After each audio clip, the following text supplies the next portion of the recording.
Hi guys, welcome to my channel. Today we are going to see how Lexie Hull and Kelsey Mitchell avenge Sophie Cunningham. Watch until the end to see Sophie's reaction. Now, let's dive in. The injury that lit the fuse. Midway through the second quarter, the game's tone changed in a heartbeat. As Bria Hartley lost her balance on a drive, she fell into Sophie Cunningham's right knee. Cunningham screamed, grabbed at the joint, and crumpled to the floor. There was no whistle. Play continued while trainers rushed in, and Cunningham was eventually helped to the locker room for an MRI. The no-call detonated frustration that had been simmering all season. In the building and online, Fever fans and players saw it as part of a pattern.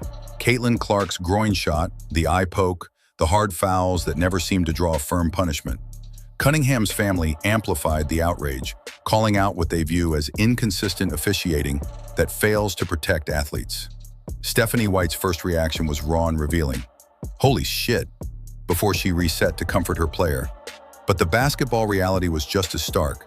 Losing Cunningham meant losing toughness, spacing, and a key piece of an already threadbare rotation. With Clark, Sydney Colson, and Ari McDonald unavailable, Indiana's margin for error shrank to a sliver. The sequence also re-centered the night's theme, accountability. Critics cast Hartley as reckless. Others broadened the lens to the league, demanding clearer standards and real enforcement. The absence of a whistle became a symbol of leniency, of randomness, of players left exposed in high-speed collisions. Inside Indiana's huddle, the response was simpler and more actionable: togetherness. The Fever leaned into the mantra they repeat daily: next woman up, choosing to channel anger into execution. What could have unraveled them instead fused the group around a common edge. Cunningham's exit didn't just alter a lineup, it lit the fuse for everything that followed. The Fever weren't waiting for sympathy or a favorable whistle. They were going to make their own whistle, with stops, with shot-making, and with a collective refusal to fold.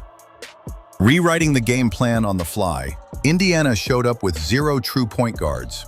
Caitlin Clark, groin, Sydney Colson, ACL, and Ari McDonald, foot, were all out, forcing Stephanie White to scrap the normal playbook and build a simpler, tighter menu that wouldn't overload makeshift ball handlers.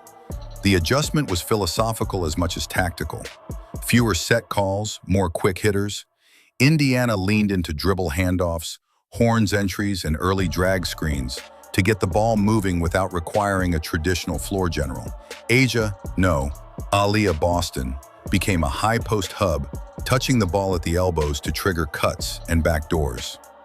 Wing initiators, Odyssey Sims, Kelsey Mitchell, and Lexie Hull took turns starting actions, so no one had to shoulder every possession. Sophie Cunningham's exit shrank spacing and stress-tested the plan. Without her gravity in the corners, the Fever doubled down on movement, shallow cuts, 45-degree drives, and quick swing passing to keep Connecticut out of set traps. White tightened substitution patterns to balance legs and matchups, riding defenders who could cover multiple spots. On defense, Indiana mixed in more zone and switch-heavy possessions to slow Connecticut's rhythm and conserve energy. Length and activity, especially from Brianna Turner, cluttered passing lanes, buying the offense extra chances without burning out the short bench. Halftime was about mindset as much as scheme. The message, chip away, translated into pace control and shot selection. Early clock attacks when the Sun were scrambled, late clock composure when they weren't. Sims stabilized entries, Boston punished doubles with kickouts, and Natasha Howard's rim pressure pulled a helper off the strong side to free weak side threes. The result wasn't pretty, it was portable. With roles redrawn mid-game and the rotation taped together, Indiana found a way to manufacture quality looks, protect possessions, and keep the scoreboard within striking distance, setting the stage for what came next. The outrage that fueled resilience. What happened to Sophie Cunningham wasn't just an injury, it became the emotional pivot of the night. When she was carried off the floor without a whistle, the Fever could have folded under the weight of frustration and exhaustion. Instead, that moment hardened their resolve. Inside Gamebridge Fieldhouse, anger wasn't limited to fans. Cunningham's sister and mother blasted the WNBA and Bria Hartley online, accusing officials of failing to protect players and calling Hartley reckless. Their words echoed the feelings of many who saw not an accident, but another chapter in a disturbing pattern of unchecked physical play. For Indiana's players, the reaction was more personal. Cunningham's toughness is part of their backbone, and seeing her scream in pain left them shaken. Yet the response in the huddle was decisive. The next woman stands up. They refuse to scatter, choosing instead to draw tighter together. Coach Stephanie White framed it bluntly. Resiliency isn't just a motto, it's how the Fever survive. With bodies dropping and depth shrinking, Indiana treated the officiating snub as a challenge to prove they wouldn't be broken by circumstance. Each stop, each rebound, each bucket became a way of pushing back against the sense that no one else would protect them. By the time the third quarter opened, the Fever weren't playing just to win. They were playing with a collective chip on their shoulder. What started as outrage transformed into urgency, and urgency became the fuel for one of the most improbable comebacks in franchise history. Do you want me to continue with Section 4 focusing on Kelsey Mitchell's eruption, or keep this section more detailed with fan social media reactions? Kelsey Mitchell's eruption. Kelsey Mitchell flipped the game on its head after a quiet 4-point first half. From the opening possession of the third quarter, she hunted mismatches, demanded the ball, and never let Connecticut reset its footing. By the final horn, she'd piled up 38 points, tying her career high and the league's season high, with 34 after halftime and 10 in overtime, plus 6 assists that kept the offense from devolving into 1-on-5. The efficiency matched the volume. 11 and 22 FG, 5 and 8 3PT, 11-12 FT. Mitchell mixed step backs, quick trigger pull-ups, backdoor cuts off Aaliyah Boston's elbow touches, and perfectly timed relocations for catch-and-shoot threes. When the Sun shrunk the floor, she punished with drive and kick reads. When they pressed up, she lived at the line. Every make carried outsized leverage. Indiana trailed by as many as 21, and a single empty trip could have swung momentum back to the Sun. Instead, Mitchell strung together mini-runs, back-to-back threes to erase gaps, late clock daggers to beat traps, and ice-cold free throws in OT to turn a fraying night into a blueprint for poise under pressure. Stephanie White's verdict was simple. Mitchell put us on her back, big shot after big shot. The performance reverberated beyond the box score. It propelled the largest comeback in Fever history, vaulted Indiana's playoff push back on track, and pushed Mitchell deeper into franchise lore. Her 11th career 30-point game, passing Tamika Catchings for the most in Fever history. Even Caitlin Clark chimed in from afar, MVP Kels, capturing the sentiment around a night where Mitchell wasn't a stopgap for an injured backcourt. She was the centerpiece, the closer, and the standard. The unsung backbone. Kelsey's takeover needed a scaffold. Indiana's comeback held because a patchwork rotation delivered big, timely plays across the floor. Odyssey Sims, the stabilizer. On a hardship deal, she looked like a day-one starter, 19 points, 7 assists, and the poise to break pressure, trigger actions, and feed Mitchell in rhythm. Whenever the offense wobbled, Sims steadied the entry, organized spacing, and turned traps into advantages. Aaliyah Boston, the anchor. Her line, 14 points, 13 boards, 5 assists, 2 steals, 2 blocks, barely captures her impact.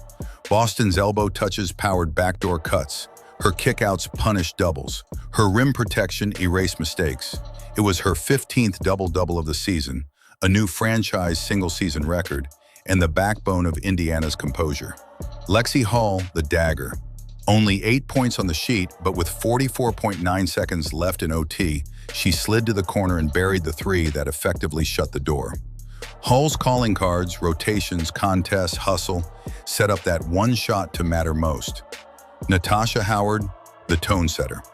A bruising 18 points, 9 rebounds, and relentless rim pressure, her second-half scoring runs bought Mitchell breathers and kept Connecticut from loading 2 to the ball on every touch. Brianna Turner, the disruptor. The box score stayed modest, the film didn't. Turner's length and switches gummed up the Suns' reads, forced extra passes, and flipped a handful of high-leverage possessions. Exactly the hidden work that turns buckets into momentum. Threaded together, those contributions turned a thin, reconfigured rotation into a functioning machine. Sims controlled pace, Boston controlled the paint, Howard bent the defense, Hull cashed the moment, and Turner guarded the margins. That's how a 21-point Hull becomes a 99-93 OT win. How the 21-point Hull became a win. Indiana didn't luck into overtime, they engineered it. With bodies short and emotion high, the Fever tightened the screws on both ends and stacked small, repeatable edges until Connecticut cracked. 1. Pace on purpose. Without a true point guard, they flattened the game. Early clock attacks only when the Sun were scrambled. Otherwise, they flowed into elbows, dribble handoffs, and drag screens that kept decisions simple and the floor spaced. 2. Put pressure on the paint, cash it at the line. Kelsey Mitchell flipped her rim pressure switch after halftime. Drives, forced contact, and rotations, yielding 11-12 fight toit for her and inside-out threes for everyone else. 3. Elbow hub equals clean looks. Aaliyah Boston's touches at the elbows turned doubles into layups or catch-and-shoots. Her kick-out that set up back cuts, including Mitchell's, was a quiet cheat code that Connecticut never fully solved. 4. Guard the margins. Odyssey Sims handled the press, turned traps into advantages, and limited live ball turnovers, the kind that turn into instant Sun points. Each safe entry was one more chance to get the ball to the hot hand. 5. Defensive shape-shifting. Stephanie White mixed switch-heavy looks and zone pockets to gum up actions and conserve legs. Brianna Turner's length bothered first passes and distorted Connecticut's favorite angles. 6. Win the extra plays. Second chance taps, tie-ups, and scramble rebounds extended possessions when the margin for error was razor thin. Those are the plays that don't headline until a one-possession game goes your way. 7. Trust the hot hand, but keep the floor alive. Mitchell got the volume and the structure. Sims initiating, Boston screening, Howard collapsing the lane. That balance kept her from isolation dead ends and let her pick the coverage apart. 8. The shot that closed the door. With 44.9 seconds left in OT, Lexie Hull slid to the corner and buried the dagger 3. Proof that Indiana's spacing principles held even under maximum pressure. 9. Composure under whistle chaos. The no call on Cunningham could have unraveled them. Instead, Indiana turned anger into organization, clean contests, verticality, and box outs, while letting Mitchell's free throws do the talking. 10. Possession by possession poise. From a 21-point deficit to 99-93 in OT, the Fever stacked micro wins, safe entries, smart clocks, high-value shots, and one massive corner 3. That's not a miracle, that's execution. Records, legacy, and the MVP drumbeat. Kelsey Mitchell didn't just torch the Sun, she rewrote lines in the Fever's history book and nudged a league-wide conversation. A night of milestones, 38 points tied her career high and stood as the top single-game scoring mark in the league this season. It became her 11th career 30-piece, pushing her past Tamika Catchings for the most in Fever history. A passing of the torch that underscores longevity, not just a hot night. The comeback itself, down 21, goes into the books as the largest in franchise history, and Mitchell was the accelerant for every swing. What it says about her game. Mitchell's bag wasn't volume for volume's sake. Efficiency, 1122 fout-gram, 583 PT, 1112 FT, plus 6 assists framed her as a closer who still keeps teammates fed. That balance, gravity without stagnation, travels in the playoffs and answers the old critique that she's just a scorer. Context matters for MVP talk. Indiana played without 3 true point guards and lost Sophie Cunningham mid-game. In that vacuum, Mitchell became engine, steering wheel, and brakes. Value is partly about replaceability, and on this roster, in this moment, she looked irreplaceable. Franchise identity, reset. For years, Fever lore ran through Catching's two-way relentlessness. Mitchell's surge carves a complementary identity, a perimeter star who can bend fourth quarters to her will.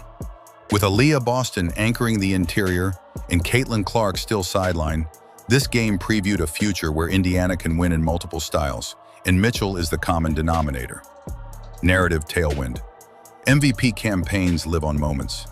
The social cosign, Clark's MVP Kels, and a record comeback on national highlights create that sticky voter-facing memory. If Indiana keeps pace in the playoff chase, this night becomes Exhibit A. Bottom line, Mitchell didn't just have a big game. She planted a flag, historically for the Fever, incredibly in the league-wide MVP conversation. Officiating, safety, and accountability. The flashpoint wasn't just the collision, it was the no call. Cunningham's injury, coupled with play continuing while she screamed on the floor, crystallized a season-long grievance. If the game won't protect players in real time, who will? Why this stung? It fit a perceived pattern after earlier incidents involving Caitlin Clark, groin shot, eye poke, hard fouls. Family voices, Cunningham's sister and mother, amplified the critique from miscall to systemic inconsistency. The opponent context, versus the sun again, made it feel less like randomness and more like recurrence. The accountability gap, as framed by the video, inconsistent whistle on high-risk contact, insufficient deterrence, few visible consequences for reckless plays, player safety versus game flow tension breaking toward flow, constructive fixes, basketball first, safety forward, automatic video triggers for knee-leg contact and airborne undercuts, stop play if the down player is in the lane or rebounding space, clear flagrant framework refresh, intent and outcome, with explicit language on lower body collisions and landing space. Post-game transparency, mandatory pool reports on reviewed non-calls involving injuries, plus publishable training points for crews. Escalating discipline. Repeat reckless actions draw progressive fines, suspensions, independent of whistle quality in game. Crew deployment and review. Assign veteran evaluators to rivalry matchups. Fast-track mid-season clinics on lower body contact recognition. Bench and medical authority. Empower team trainers to immediately request a dead ball when a player is immobilized in the paint. The Fever didn't wait for policy. They self-policed with poise, defended without retaliation, funneled rage into execution, and won. But the takeaway the video hammers is bigger than a scoreboard. Elite competition shouldn't come at the cost of predictable protection. Players want the same thing fans and coaches do: clarity, consistency, and a standard you can plan around. Playoff picture and what this win changes. The OT stunner didn't just feel big, it moved the season. Where the Fever stand. The win pushes Indiana to 19-16, solidifying playoff positioning despite a bruised backcourt and Cunningham's exit. It also flips a potential tiebreak narrative. Rallying from 21 against an elite Sun group is a resume win voters and opponents remember. Why it matters now. With no true point guards available, this was the kind of swing game that can wobble a young team. Instead, Indiana banked a high-leverage road to the postseason. Defend, value possessions, and trust Mitchell late. The comeback serves as proof of concept for portable offense. Simple actions that travel even when rotations shrink. Coach White's short runway. As she noted, the schedule turns quickly and includes 2 versus Minnesota, plus precious practice time to rewire substitution patterns and refine the trim playbook. Expect more elbow hubs through Aaliyah Boston, shared initiation with Odyssey Sims, and preset spacing to preserve Lexie Hull corner gravity. Sustainable keys carry these forward. Press beater by committee. Sims starts it, Boston relieves it, Mitchell finishes it. Late game clarity. First look, Mitchell 2-for-1 reads. Second, Boston elbow kickouts. Third, weak side corner Hull preloaded. Defensive shape shifts. Keep the switch/zone pockets to conserve legs and protect foul trouble. Whistle-proof poise. Control emotional spikes. Cash contact at the line rather than hunting retaliations. Bench minutes with purpose. Use Turner as the tempo breaker on defense. Stagger Howard's burst to coincide with Mitchell breathers. Bottom line, this result converts a precarious week into momentum. If the Fever replicate the blueprint, Mitchell's endgame control, Boston's hub, Sims steering, and role players owning their niches, they don't just make the playoffs. They arrive with an identity that wins ugly, travels well, and closes close games. Key takeaways and what's next. What this game proved: identity under stress. Even without a true point guard and after Cunningham's injury, Indiana won with portable, repeatable basketball. Boston at the elbow, Sims steering, Mitchell closing. Whistle-proof composure. The Fever turned a volatile no call into structured execution rather than retaliation.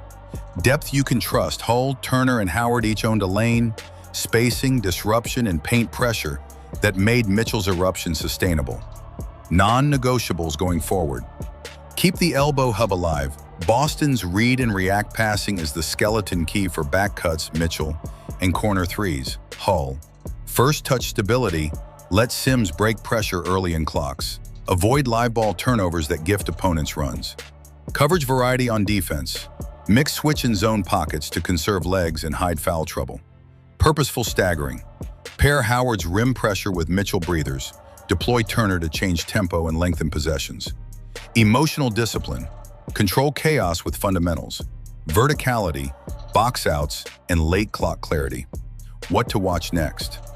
Cunningham's MRI outcome determines wing depth and corner gravity. If she's out, elevate Hull's minutes and sprinkle more pin-ins for her. Closing reps for Sims.